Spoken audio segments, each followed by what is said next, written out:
I did not expect her to actually pull away. What? Is that Nabi? Is that you? Is that you, girl? I didn't recognize you over you making some good decisions. Okay.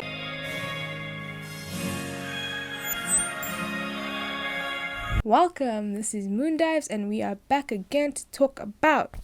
Nevertheless, today I will be covering episode 7 and 8. But before we get into it, why don't you sit down, grab some popcorn, and hit the subscribe button. Now that we've gotten that out of the way, let's dive into it.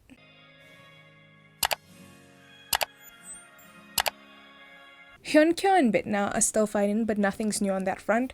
I feel like the directors are going to continue going down that route and maybe break the two up, possibly because their statement was that we wouldn't be seeing any more of him, but we're still seeing much of him. And then we have these two. I don't have much to say about them. There are two of the class reps, I think, and they've been helping each of the students with their respective things. But then somewhere along the way, the drama decided that they wanted to give them a romantic story, and I was like, cool, that's nice. I see the cuteness. But now they're giving me more than 5 minutes of them living together and having a fake girlfriend. It's like a whole different drama every time they come on screen, and I'm just like, why is this important? Why do I have to watch this? Because they're establishing their importance halfway through the drama. It feels very reckless, or like they don't know which point to go. They started something, but now they don't know how to finish it, and now they're overcompensating by giving them too much screen time. But that's not where we ended off. That's not what you want to know about, isn't it? We ended on Jaeon and Do-hyuk giving each other eyes, and then everyone arrives. Nothing happens. There's no punches thrown, sadly, JK. I don't like violence. I don't condone violence. So soon after that, everyone meets each other and they decide to go to an amusement park. I want to mention that I do not know what they are doing here as a faculty. They said it was something to relate to the school, and that they were going to meet up, and then they met up and they went to an amusement park as students. I feel like it's about enrichment, but it doesn't make sense, does it? I've just been watching this so much and been thinking, the dots, they're not connecting, because I've mentioned before that Nabi and both Jaeon are in the same art school, but like Nabi is in the sculpting department and he is in like the metalwork, and we never see the two groups interact unless it's like Nabi's group of people and then just Jaeon. So how is he involved in these things? Tell me now. I'm not understanding. Everyone is having fun. They're smiling, as people do when they're happy, except for Hyunkyo and Jaeon, our residential brooders.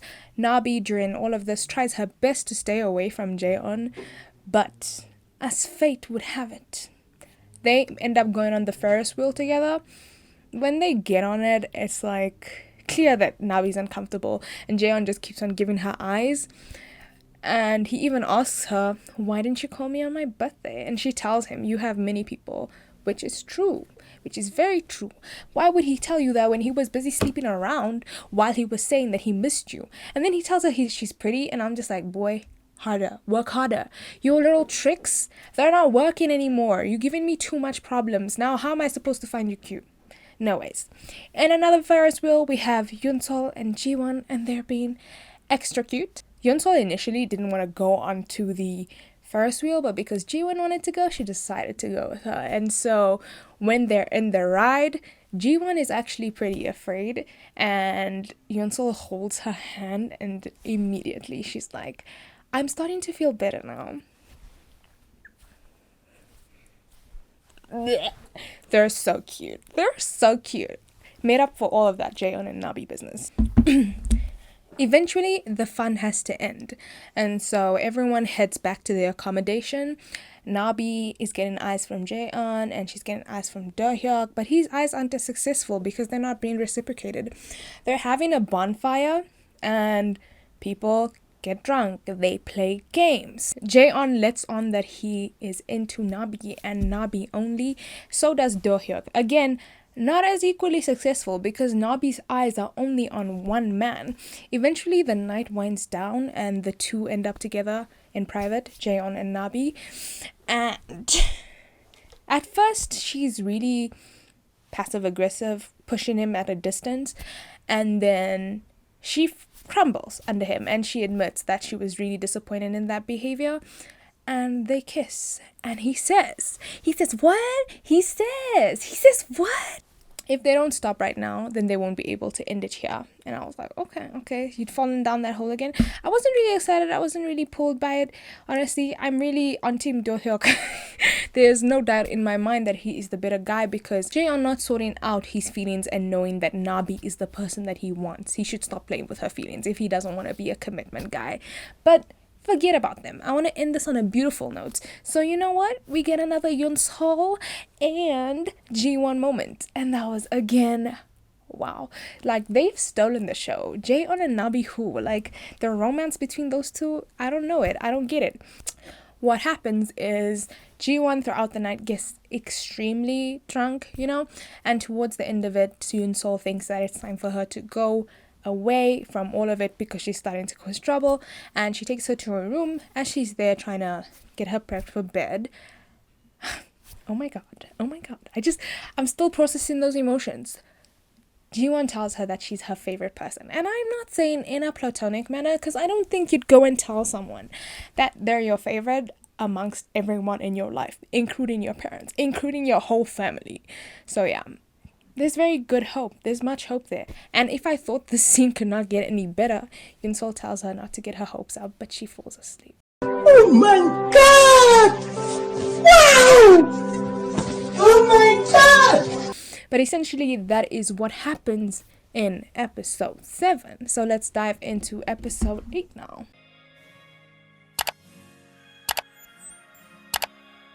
So we ended off on Jaeon and Nabi kissing, but I decided to rectify that and end it on the people we were really interested in, but I can't rectify the beginning. We begin with Jaeon and Nabi breaking apart. The biggest plot twist of the century. I did not expect her to actually pull away. What? Is that Nabi? Is that you? Is that you, girl? I didn't recognize you over you making some good decisions. Okay. So immediately after the kiss, she rushes out and she meets with Do Hyuk, who has been calling her. He tells her he'll walk her home, and as they're walking home, he mentions that he thinks it might not be a good time because she seems down. Why is she down, you say? Because she crumbled under Jaeon's existence. Him just being there, right? And she breaks down crying as he's confessing to her. Heavy, right? She then tells him that he shouldn't like her because he's a good person and she's not, or at least that's what I got from what they were talking about. And he tells her that he will forget about her, he will get over her as long as she continues to disappoint him, because she will, is what she told him. I was like, okay, you can move on, boy. You're like really handsome, and there's so many people who were giving him eyes during that whole bonfire thing, so why is he so stuck on Nabi? I know first love and all, but you're also a grown man. JK. Another thing to note in this scene, Do Hyuk was aware that it wasn't a good time to confess to her, but prior to him deciding to confess to her, he had decorated the path she walks home with stuff to make the night more romantic so that he could confess to her in the way she deserves to be confessed to. Nabi goes home, or at least to her aunt's home, while everyone else stays at the accommodation, and the next morning she wakes up to none other than Jaeon in her aunt's pottery store learning from her. He's smiling and acting like this is all normal, but no. That's a boundary. You just crossed it. Because she's made it clear that she does not want to see him. She does not want to be with him. Because he did ask her, if we don't stop, then I won't be able to, let this go. And she walked away. So don't you get that she doesn't want to be with you? She thinks you're trouble. She doesn't want to be around you. But then he comes to her home and he starts acting really close and familiar with her. He even told her aunt that they were friends. Stop it. Get some help. This is the point where I'm disliking him more, because I don't like the whole aggressive, I will be in your face, coming to pursue you, even though I'm not actively really pursuing you because I don't want to date you thing. It was just so immature, so tiring. And eventually he ends up leaving because he catches a hint after 5,000 times it's been thrown his way. It's time for everyone to head back to Seoul. But before Nabi leaves, Do Hyuk catches her on her bus home to tell her goodbye. He says that this time I don't want to miss you, and it's like a reference to the fact that when they were kids and best friends, when she left for Seoul, he didn't get to say goodbye to her because he was heartbroken by some information she had given him at the time. And this time he does come. He says goodbye, and he brings her some treats. He cooks, he cleans. I don't clean, but let me show you how I got this rig. Our favorite girls are not speaking to each other, or at least they are, but everything is really rocky at the moment. Yunsol asks her if she remembers the night previously where she basically confessed to her, and Jiwan says she didn't, and this leads them to be further apart from each other because Yunsol felt very affected by those words and she felt like it was reckless, and now she would like to keep a distance because I think in the previous episode it's become clear that maybe she was having hope that she would be able to be with her. It's clear to us as an audience that Jiwan remembers what she said to her, but she's too afraid to admit it. Girl, just admit it. You never know. You never know. She might just confess back to you. As a watcher, I am advising you to admit that you love her. Anyway, they're not the only couple that's having any problems. It's also Hyunkyo and Bitna. It has continued on and they officially break up. And I'm going to say, yes, I'm cool with that because initially I was like, I might come to like them more. I haven't come to like them more. And not them as like a duo. No, I haven't come to like them two together because as friends they seem pretty cool, but now they're always having problems. And as I said before, Hyunkyo is not trying to change for her either, but he keeps on hassling her, and at one point while they're busy breaking up, she's like, I hope we can still stay friends, but he's like, even if we do break up, you're going to try to have this friends with benefits thing with me again. And I'm just like, the actual level of distrust you have from her is the reason why this is not working out. You have no faith, you are not trying, and that's why I dislike him so much, because he acts like he's the one who wants this relationship the most with all his like odd behavior, silent brooding and all that, but he's not trying in actuality. So go, we don't need you here. Bitna's all cool by herself. She is heartbreaking about it. I'm not heartbroken about it. It's okay. So Jaeon is being scouted by foreigners because he's an amazing artist, you know. That's what they've been telling us, right? So how we know is because they bring some two white dudes for everyone to see him talking to, and Nabi as well, who doesn't know what she wants to do with her life currently, and that's okay because, you know, not all of us have our dreams set out and are also rich and have the money to bankroll everything we want to pursue. The two, despite being on bad terms, I never understand them, end up going to an exhibition together. It's in the same gallery as the first episode, and Nabi seems to be off about it, but she ends the day quite nice, where the two sit down, and he mentions that the first time he met her was during the exhibition. He doesn't mention the sculpture, but he stole it, and he says that the first time I met you, or the first time I saw you, I fell in love with you. And then by chance, I met you again in the bar and I took it.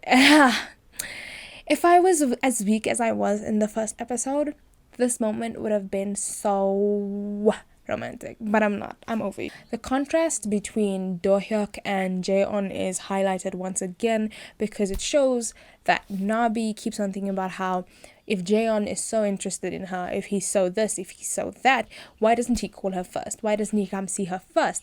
And while Do-hyuk is living in another country, is it another country? I feel like, but he lives far, like living with a long commute, right? He still finds time to see her and call her and ask about her day. He even says, I'm really glad to hear your voice. And I'm not weak for Jaeon, but I am weak for Do-hyuk, so wasted effort because Nabi's never gonna fall for him, but you know, it's okay. Somewhere along that, Nabi does not get the exchange program. She was really sad. Okay, now we have another fan favorite moment, Yunsol and Jiwan. Okay, this moment was really intense, hella intense, because as I said, their friendship has changed ever since the confession by Jiwan, and Yunsol has been avoiding her. Jiwan finally approaches her to get an idea on why she's behaving that way. And Yunsol straight out tells her it's because of what you said that night. And Jiwan, as I suspected, admits that yes, she does remember what happened that night. She just didn't know what those feelings were. And man, Yunsol flat out confesses to her. This is not me throwing out the word. It is a legit confession. And when Jiwon doesn't respond kindly, or not kindly, but doesn't respond in a way which shows that she likes her as well, she goes like, I'm sorry, that's my feelings. I'll try to get over them. But before she can leave, you know what they do? They have a back hug moment. And you know, back hug moments in K-dramas are iconic. They're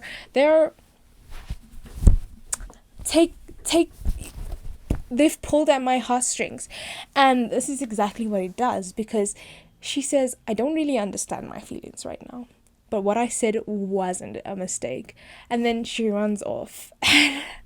Yunsol is left feeling confused, and so am I, but it's okay, because there's gonna be an endgame between the two. There's no way there's not, okay? There's no way there's not. Anyway, they should have ended the episode there, but they don't. They end the episode on Nabi and Jaeon meeting up in the alley where they were smoking, or he was smoking with her in one of the first few episodes, and he says, do you want to go see my butterflies? What's so special about that? Again, not a really strong ending. Like, not strong. Just not strong.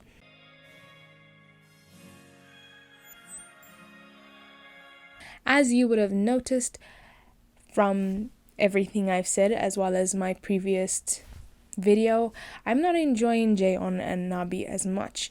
But I'm not enjoying the drama as a whole as much anymore. This is because of the pacing, in my opinion. I don't feel like there's enough content, actual plot, for them to give us 1 hour an episode. They keep shoehorning in the 2 grad students slash assistants, and that proves my point. How did they become important from us not seeing them at all? Then we add on the fact that Jaeon and Nabi are still having their problems, which is okay because it's part of the drama, I guess. But there's only so many times you can fit in the exact same plot line before it becomes boring. Because Jaeon as a character should have growth by this point. We're in the 8th episode out of 10 of the drama, and he hasn't changed once. He doesn't feel like he's actually looked within and tried to see if he actually likes Nabi or any of those other things that we've gotten hints of. Another thing to add on is that despite the fact that the two were together in the first 4 episodes, or at least 3 of the first 4 episodes, the way the two are acting doesn't do the math. The math ain't mathing, you know what I'm saying? If the connection had been strong enough, if it had been something that they had built over episodes instead of like sequences of them getting closer, then maybe I would feel more connected to the idea of her not wanting to be with him and struggling to stay away from him and not understanding that there are better people for her like Do-hyuk. But it wasn't done that way. So I'm here watching her struggle, but I don't resonate with it because I don't feel like they dived deep enough into it. Anyway, that's the end of this video. I hope you enjoyed it. If you did, hit the like and subscribe button as well as the notification bell so that you are here first for all my videos. The next video on Nevertheless, and well, just overall my next video will be The Lost. So be prepped for that. I hope you had a great day. Ciao.